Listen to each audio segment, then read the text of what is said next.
Meanwhile, as questions swirl about whether outgoing Wyoming Congresswoman Liz Cheney will pose a challenge to former President Trump's expected 2024 presidential bid, new polling suggests her candidacy actually would hurt the current president more than his predecessor. In the latest survey from Yahoo News and YouGov, 46% of registered voters say if the 2024 presidential election were a two-way race between President Biden and Trump, they would back the current president. But when Cheney enters the mix as an independent, look at this. Trump wins the three-way race with 40% of the votes. In that scenario, 17% of voters do say they are undecided. Following her Republican primary defeat last week, Cheney said she would consider a presidential run.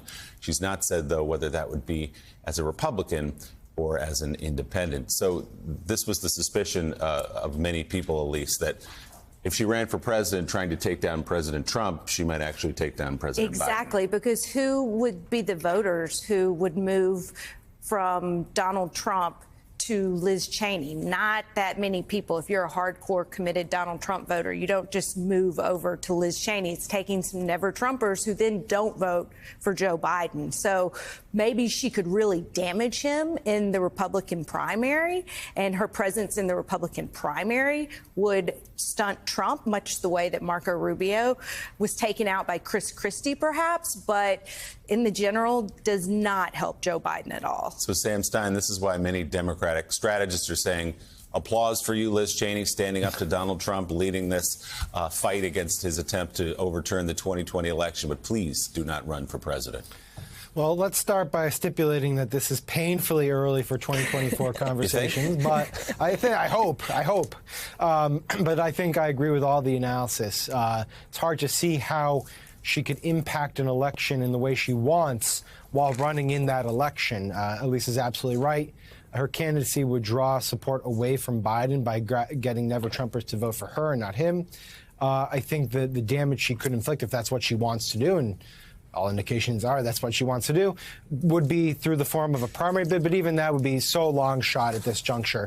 So my suspicion is she knows this stuff. She's pretty wise politically. She understands how this works, and that she ends up doing something entirely different than running for president, maybe launching an organization or some sort that could do ads or organizing in the course of a Republican primary and then ultimately in a general election to try to defeat Donald Trump, which she has stated is her preeminent goal at this juncture. Yeah, I mean, Rev, she has said, my goal here is not to be a spoiler, is to prevent Donald Trump from ever stepping foot in the White House again. So maybe that comes from the outside rather than running in the race. Or if she chooses, if she just decides she has to run in the primaries. I mean, I would love to see some Republican primary debates with Liz Cheney against Donald Trump. I would really love to see. She could really weaken him with body punches from the inside. But I think one thing that we shouldn't miss about this poll is it does say that on a head-to-head, and I agree that we're painfully early here talking about it, on a head-to-head, Biden beats Trump. And I think what the Democrats need to look at is who other than Biden can beat Trump. According to this poll, he can beat him by 4 points. I don't know there's another Democrat that we could poll that can do that. So all of this age talk, we need to start looking at, but the polls say he can beat Trump. Who else can beat Trump? While we're on Cheney land here, the Democrats need to do a little inspection on who they have in their in the backup here if Biden does not keep his word and run. And I think so far he's saying, and I think he really means that he's going to run. Yeah, who exactly is trotting out of the bullpen, Mike? That's the question. And that's something President Biden has said himself. The White House has said, I see all these polls that say 70% of Democrats don't want me to run again. But I also see the polls that say 98% of you would vote for me again against Donald Trump because you know I'm the guy who've already beat him and can beat him again. That's their argument.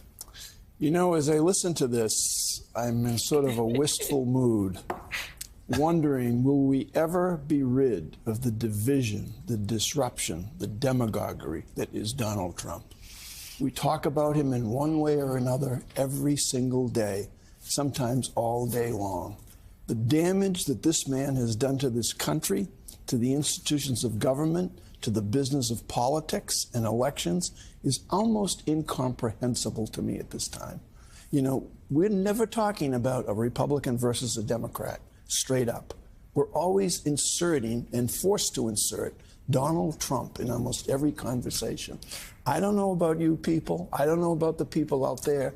I am so sick of listening to his name, talking about him, hearing him being referenced, hearing his every move being followed. How did this one individual, as corrupt as he has been proven to be nearly all of his adult life, so dominate the business of politics in this country? Well, because of his crime syndicate, it's not going to end for quite some time. Article, hate to say it, but Yeah, it's, you know, for media, his whole just string of things. Now the revenge of the librarians is happening, and they might be the ones who actually take him National down Archives. at the end of the day. Go National Archives.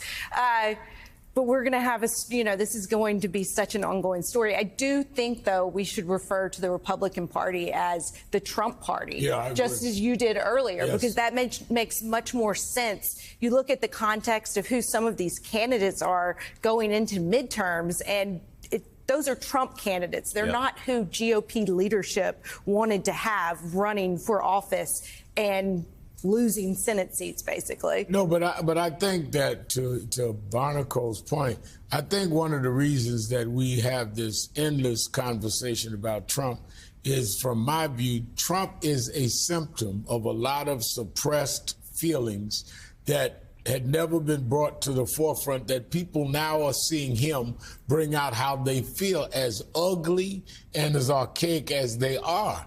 And I think that we're seeing them expressed because he's hit something that people really have felt.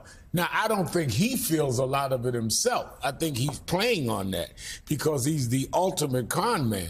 But I think that that is why he's having this lasting effect, is that a lot of people are saying, yeah, that's how I really wanted to say, yeah, he represents me. The fact that a guy that has no lifestyle similar to them at all is the one that brought this out, is the irony of it, which is why I think he's the perfect symbol to deal with these ugly feelings once and for all, because the demise of Trump, and there will be a demise. You got it from me here.